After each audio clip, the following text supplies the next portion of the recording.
오래전에 한 부흥 강사 목사님이 부흥회를 인도하러 차를 몰고 어느 낯선 도시로 들어갔습니다. 그곳에서 교회 가는 길을 잘 모르는 목사님이 지나가던 불신자 노인에게 길을 물었습니다. 할아버지, 혹시 중앙교회가 어딘지 아십니까? 여기서 제일 큰 교회라고 알고 있는데. 아니, 바로 뒤에 놔두고도 몰라? 아, 그렇군요. 바로 뒤에 있는 교회인데 몰랐습니다. 그런데 할아버지는 혹시 교회에 나가십니까? 아니, 난 교회를 싫어해. 그래서 안 나가. 할아버지, 그래도 오늘 저녁에 시간 있으면 제 설교 들으러 한번 오십시오. 제가 천국 가는 길을 가르쳐 드리겠습니다. 그러자 불신자 노인은 콧방귀를 뀌면서 이렇게 말했다고 합니다. 바로 뒤에 있는 교회도 못 찾는 것이 천국 가는 길을 어떻게 알아? 말이 되기는 됩니까? 교회는 구원의 방주입니다. 생명과도 같은 곳입니다. 모든 이들의 축복의 통로요, 구원의 통로요, 생명의 통로입니다. 그런데 요즘 갈등이 있는 교회가 많죠. 이런저런 갈등으로 큰 풍파를 겪고 가슴앓이를 하고 있는 교회가 많이 있는데, 그 갈등의 중요한 원인은 지나치게 이성적이거나 비성경적인 교회관을 가지고 있기 때문입니다. 잘못된 교회관을 가지고 있는 것이 문제라는 말씀입니다. 잘못된 교회관을 가지고 있으면 반드시 갈등을 가져옵니다. 교회의 성장을 가로막습니다. 하나님의 영광을 가립니다. 그러므로 바른 교회관을 가지고 믿음 생활하는 것이 참으로 중요합니다. 사랑하는 우리 성도들은 바른 교회관을 가지고 주님의 몸된 교회를 잘 섬기시기를 바랍니다. 복받는 믿음 생활이 되시기를 축원합니다. 교회의 역사 가운데 가장 이상적이고 역동적인 시대가 있었다면 단연코 초대교회 시대를 꼽습니다. 초대교회는 말씀을 사랑하고 함께 떡을 떼며 물건을 통용하고 기도에 힘쓰며 모든 사람들에게 칭송을 받았습니다. 이 땅에 있는 교회들 가운데 가장 본이 되는 교회를 이루었습니다. 바로 이것 때문에 지금도 많은 교회들이 표를 정할 때 초대교회로 돌아가자라는 말을 많이 사용합니다. 우리 교회도 올해의 표어가 초대교회를 본받는 교회입니다. 초대교회처럼 역동적이고 성령 충만, 말씀 충만, 은혜 충만, 사랑 충만하여서 교회의 사명을 다하자는 얘기입니다. 그러면 성경에 나오는 초대교회 중에서 가장 영적이고 모범적인 교회가 어떤 교회였습니까? 몇 개의 교회가 있지만은 그 중에 하나가 바로 에베소 교회였습니다. 에베소 교회는 바울이 3년 넘게 머물면서 목회를 했던 곳입니다.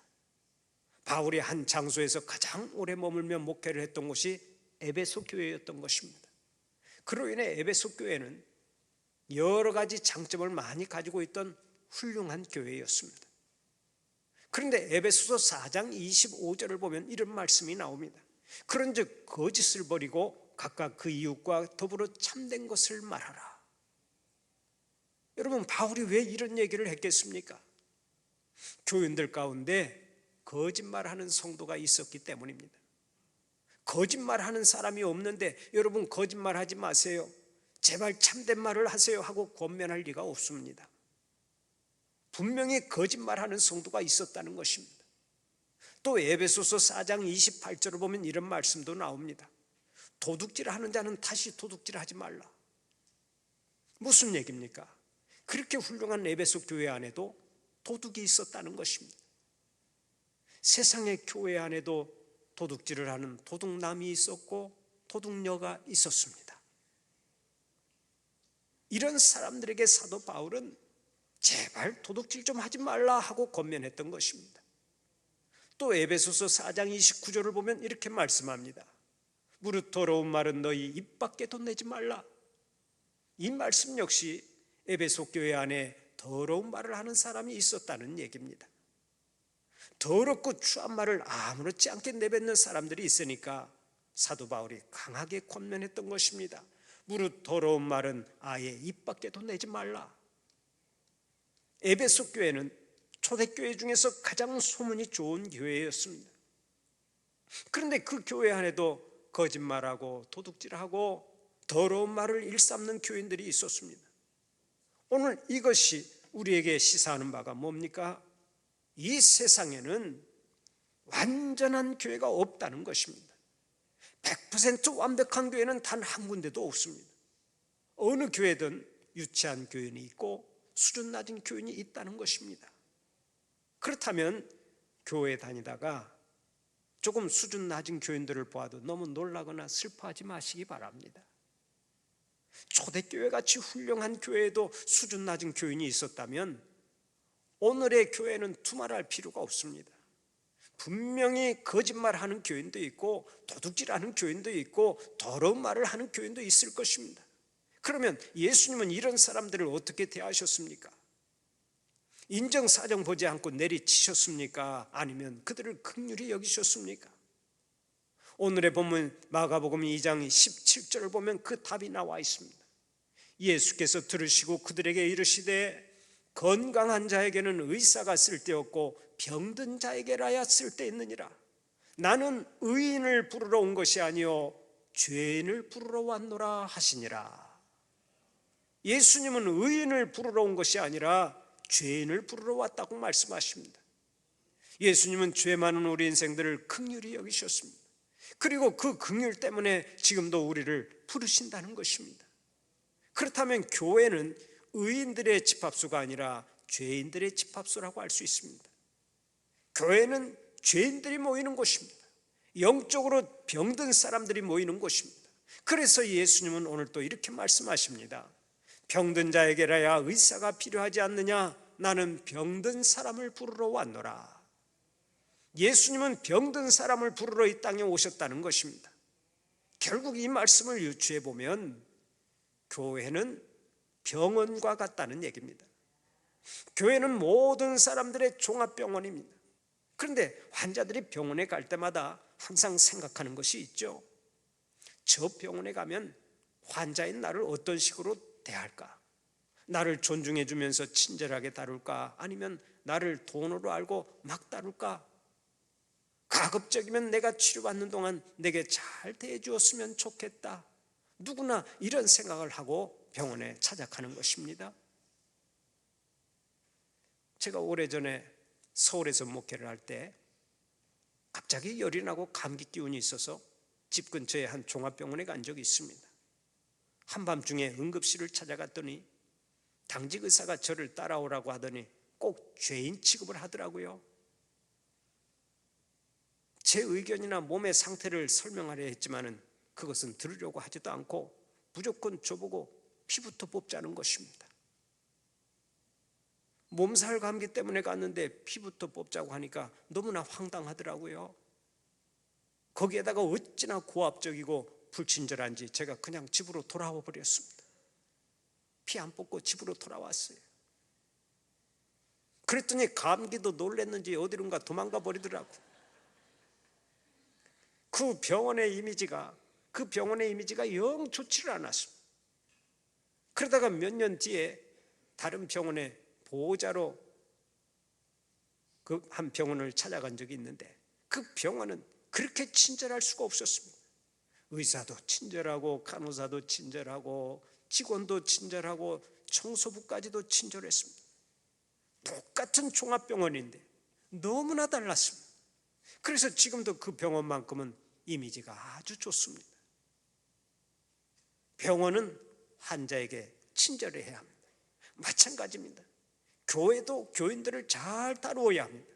아무리 새신자가 많이 와도 교회가 그들을 잘 대해주지 않으면 교회는 쇠퇴하기 마련이고 교회의 사명도 다하지 못하는 것입니다.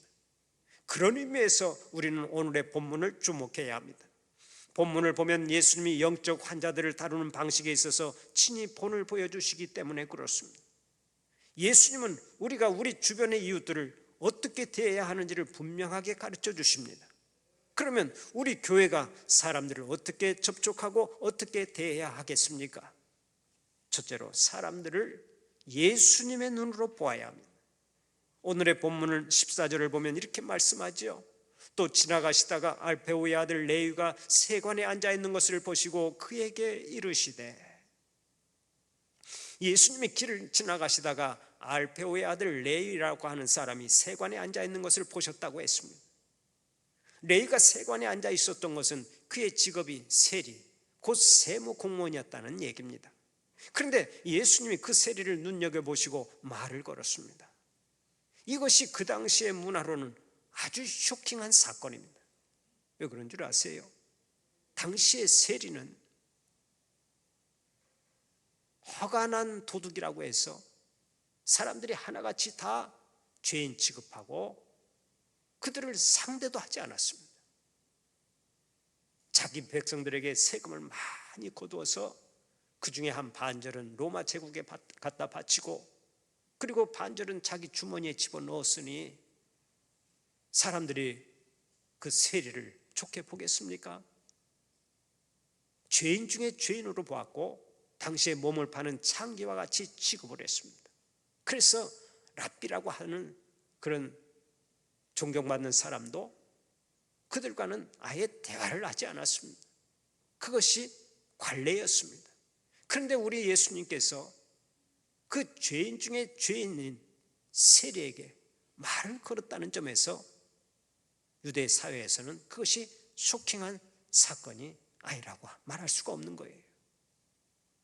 여러분, 예수님이 세리에게 대화를 거시고 또 말씀을 나눌 때 우리 예수님은 어떤 마음으로 세리를 바라보셨겠습니까? 저런 벼락 맞을 인간이 있나 하고 보셨겠습니까? 아니면 저런 불쌍한 인간이 또 있겠나 하고 보셨겠습니까? 유명한 성서학자 윌리엄 바클레이는 이런 말을 했습니다. 예수님이 레위라고 하는 사람을 보았을 때 이미 레위 안에 있는 위대한 전도자 마태를 보았다. 아주 유명한 말입니다. 레위는 훗날 이름을 마태라고 개명했죠. 그리고는 성경을 기록하는 자가 되었습니다. 그래서 그가 쓴 성경을 마태복음이라고 말하는 것입니다. 결국 예수님은 처음에 레위를 보았을 때 장차 하나님께서 크게 쓰시는 특별한 사람 마태가 되리라고 확신했던 것입니다. 마태라고 하는 이름은 하나님의 선물이라고 하는 뜻을 가지고 있습니다. 마태는 이름 뜻 그대로 하나님의 선물처럼 소중한 존재가 된 것입니다. 평생 손가락질이나 받고 멸시와 천대 속에서 살아야 했던 사람이 성경을 기록하는 영광을 얻었습니다. 여러분, 이것이 어떻게 가능했습니까? 예수님의 사랑과 안목 때문에 가능했던 것입니다. 사람들마다 야 세리 너는 안 돼, 너는 인간도 아니야, 너는 짐승과 같은 존재야 하고 지나갔습니다. 그러나 예수님은 레위에게서 가능성을 보셨습니다. 예수 믿고 변화되면 하나님의 귀한 일꾼으로 쓰임받게 될 것을 확신하셨습니다. 이것이 얼마나 놀라운 은혜입니까? 예수님은 항상 가능성의 안목을 가지고 사람을 보십니다.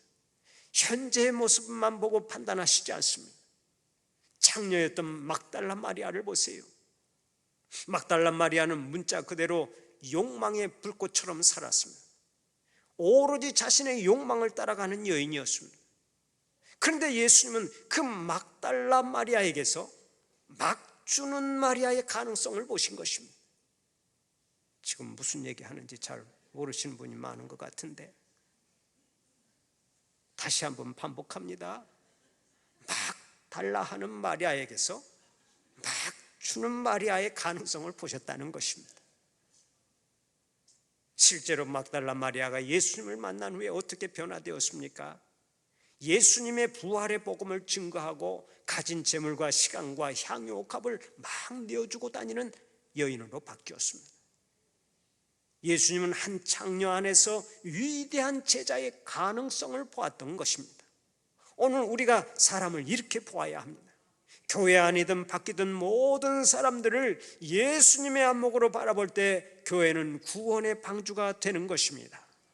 오늘부터 여러분 주위에 있는 사람들을 예수님의 눈으로 바라보시기를 바랍니다. 다음 두 번째로 사람들에게 예수님이 부르고 계신다는 메시지를 전해야 합니다.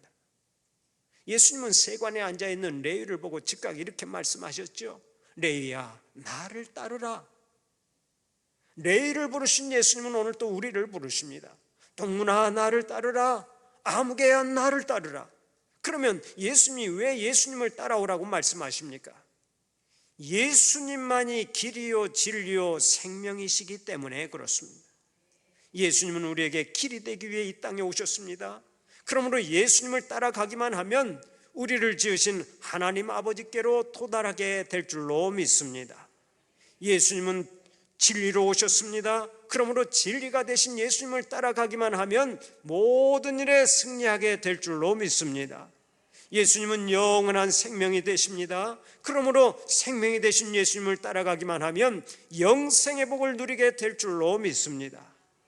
예수님만이 길이십니다. 예수님만이 진리이십니다. 예수님만이 생명이십니다.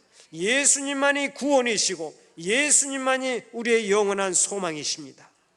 그분 예수 그리스도께서 오늘 또 친히 말씀하십니다. 나를 따르라. 수고하고 무거운 짐진 자들아 다 내게로 오라. 내가 너희를 쉬게 하리라. 여러분, 신앙생활이 뭡니까? 신앙생활은 결국 두 가지입니다. 첫째는 예수님을 만나는 것이고 두 번째는 예수님을 따라가는 것입니다. 이 두 가지가 신앙생활의 전부입니다. 그러면 여러분은 길이요 진리요 생명이 되신 예수님을 확실히 만났습니까? 이 세상에 제일 불쌍한 사람이 교회에 나와서 예수님을 만나지 못한 사람입니다. 어떤 사람이 이런 얘기를 했습니다.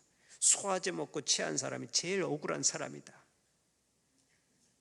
그런데 이보다 진짜 억울한 사람이 또 있습니다. 교회에 나와서도 예수님을 만나지 못한 사람이 진짜 억울한 사람이에요. 교회 나오면 맨 먼저 예수님을 만나야 합니다. 예수님을 만나 거듭나고 예수님을 만나 구원받고 예수님을 만나 영생을 얻어야 하는 거예요. 교회 나와서 아무리 직분을 얻고 감투를 쓴다 해도 예수님을 만나지 못하면 아무런 소용이 없습니다. 그보다 더 큰 비극이 없는 거예요. 두 번째는 예수님을 만나서 예수님을 따라가는 것이 신앙생활입니다. 예수님을 만나 초청을 받았는데도 따라가지 않으면 예수님의 제자가 될 수 없습니다. 귀하게 쓰임받을 수가 없습니다. 그러므로 예수님이 나를 따르라 하고 말씀하실 때 즉각 따라가는 자가 복 있는 사람이 되는 것입니다. 오늘의 본문을 보면 주님의 명령은 지극히 간단합니다. 레이야 나를 따르라. Follow me. 그 말씀 한마디뿐이었습니다. 그때 레이가 어떻게 했습니까? 본문 14절을 보면 이렇게 말씀합니다. 나를 따르라 하시니 일어나 따르니라. 얼마나 놀라운 결단입니까? 나를 따르라 하니까 그냥 레이는 따라갔습니다. 그런데 그렇게 앞뒤 생각하지 않고 따라갔던 레이가 어떤 복을 받았습니까? 예수님의 12제자 중에 한 사람이 되고 훗날 성경 마태복음을 기록하는 제자가 되었습니다. 바로 여기에 귀한 영적 교훈이 있습니다. 주님을 따를 때는 단순하게 따라가기만 하면 된다는 것입니다. 이것저것 재지 말고 우리 주님 말씀하실 때 그냥 아멘 하고 따라가면 복 받는 줄 믿으시기를 바랍니다. 여러분, 볼링 경기를 처음 만든 사람이 누군 줄 아십니까? 바로 종교개혁가 마르틴 루터입니다. 루터는 도피 생활의 무료함을 달래기 위해서 마귀를 상징하는 핀을 세워놓고 볼을 굴렸는데 그것이 볼링의 시작이 된 것입니다. 그런 의미에서 가장 복음적인 경기가 볼링이라고 할 수 있습니다. 우리가 아는 대로 10개의 핀을 다 쓰러뜨리는 것을 스트라이크라고 말합니다. 그런데 그 스트라이크를 하기 위해서는 반드시 맨 앞에 1번 핀을 넘어뜨려야 합니다. 그 1번 핀을 킹핀이라고 부르는데 대부분의 초보자들은 10개의 핀을 다 쳐다보고 볼을 굴립니다. 오늘 또 오후에 경기할 때 볼링 경기가 있는 줄 압니다만은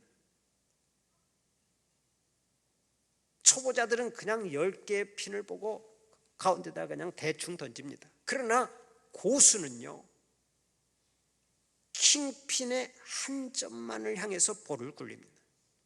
핀 10개를 넘어뜨려야 하지만 사실은 한 점, 그 킹핀을 정확히 맞히는 싸움이 볼링인 것입니다.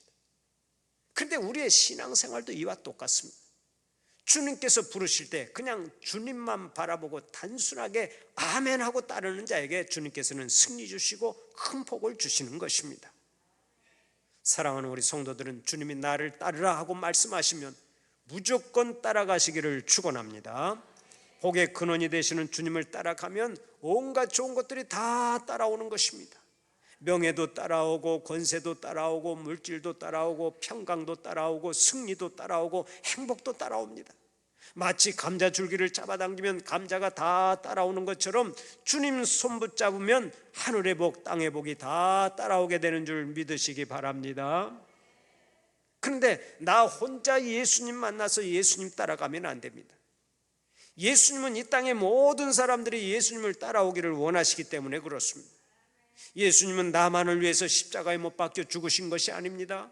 나만을 위해서 순환당하신 것이 아닙니다. 그래서 주님은 오늘 또 우리에게 말씀하십니다.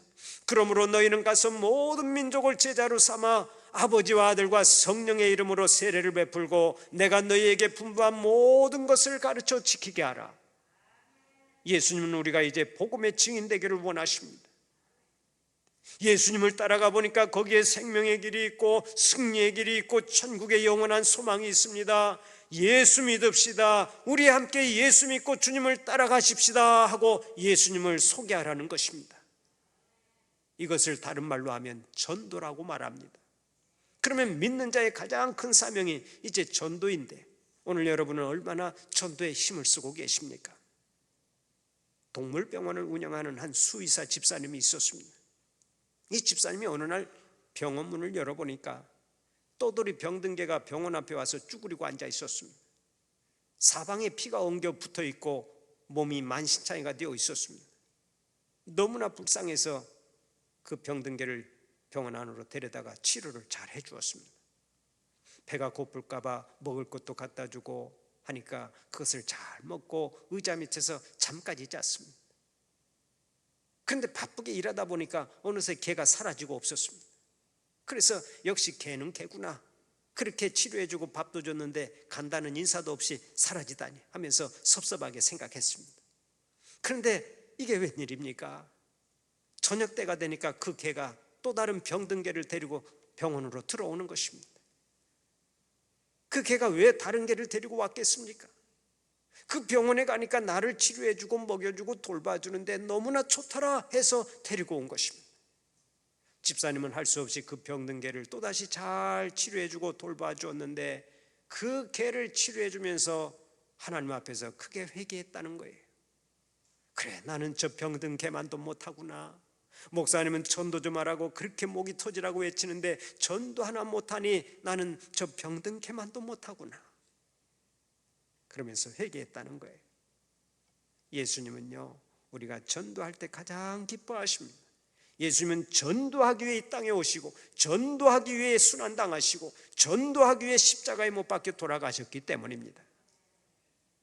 교회는 예수님의 눈으로 사람을 보아야 합니다. 긍휼의 눈, 가능성을 보는 눈을 가져야 좋은 교회가 되는 것입니다.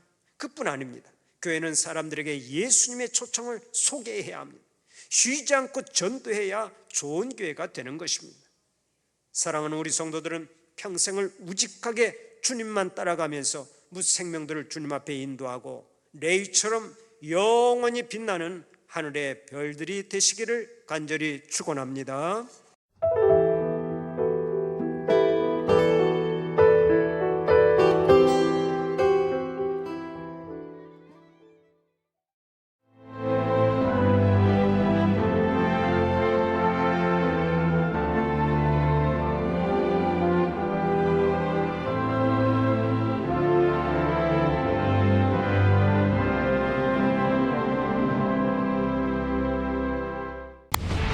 생명의 땅 으뜸 전담이 새로운 미래를 만들어갑니다. 산업의 기초부터 미래 첨단 산업까지 함께하는 기업에 답을 드립니다. 기업이 더 넓은 세계로 더 밝은 내일로 나아갈 수 있도록 전라남도가 함께하겠습니다.